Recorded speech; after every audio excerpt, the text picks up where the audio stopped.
Hi,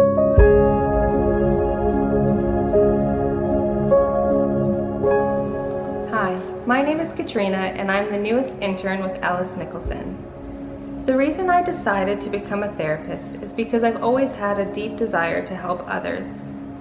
I'm very interested in how stress, anxiety, and our relationships affect our overall well-being. I believe these experiences are very personal and sometimes difficult to talk about.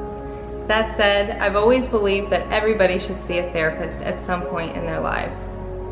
If you take the courageous first step and give us a call, you can expect a judgment-free environment where we'll work side by side in developing your strengths and recognizing the strengths that you do already have in developing the life you've always wanted.